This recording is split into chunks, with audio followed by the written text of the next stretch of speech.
श्री गणेशाय नमः। ओम श्री साईनाथाय नमः। बाबा करें आपकी सभी सद मनोकामना पूर्ण। बाबा के संदेश को सुनने से पहले श्रद्धा सबूरी आवश्यक है। सदगुरु श्री साईं प्रभु बाबा आज के संदेश में समझा रहे हैं। मेरे सभी बच्चों यह समझो, अगर तुम मेरी शक्ति के प्रकाश को देखना चाहते हो तो अहंकार त्याग कर नम्र हो जाओ और मेरा ध्यान करो। अहंकार का तुम्हें बिल्कुल त्याग कर देना है। मेरे भक्तों को अहंकार कैसा?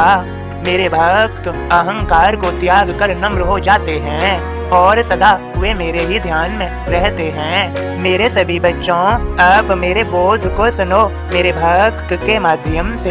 ओम साईं राम। मैं बाबा का दास आप सभी को बाबा का बोध सुनाता हूँ। रोहिला की कथा रोहिला शिरडी की प्रचिति साईं की, श्री साईं की प्रीति की, महिमा सुमिरन की, श्री साईं उपदेश का अमृत बहता जाय, याद दिलाएं भागवत भगवन जो कह जाय। जो मेरी सेवा करे मुझको भजता होय, मुझ में ही मिल जाए जो सरल अनन्या होय।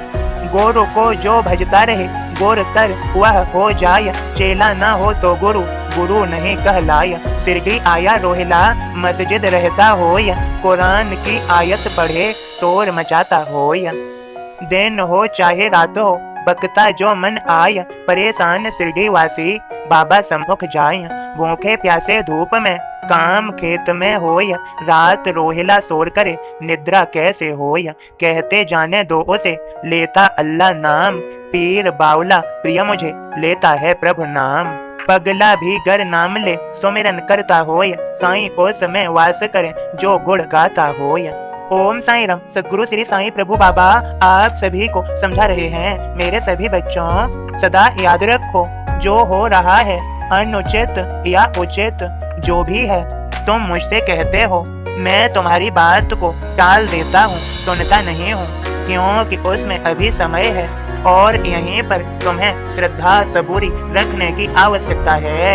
यही तुम्हारी परीक्षा की घड़ी है। मैं सभी परिस्थितियों को ठीक कर सकता हूँ, इसके लिए मैं कहता हूँ सदा याद रखो, मेरी बात को समझो, भूलो मत। मैं कहता हूँ अगर तुम मेरी शक्ति के प्रकाश को देखना चाहते हो तो अहंकार त्याग कर नम्र हो जाओ और मेरा ध्यान करो। बाकी सब मुझ पर छोड़ दो, मुझे ही करने दो, मैं सब संभाल ही लूंगा। मेरे बच्चों यह भी समझो, गुरु बनकर शिक्षा देना गलत नहीं, किंतु झूठ बोलकर मिथ्या करना और गुरु की उपाधि ग्रहण कर लेना गलत है। अगर किसी को कुछ देना चाहते हो तो अच्छा दो, सही दो, सर्वश्रेष्ठ दो, निस्वार्थ प्रेम दो, सद ज्ञान दो, अर्थात अच्छी शिक्षा दो जिससे उसका जीवन संभर सके, अच्छा हो सके, उसके जीवन में खुशियां आ सकें।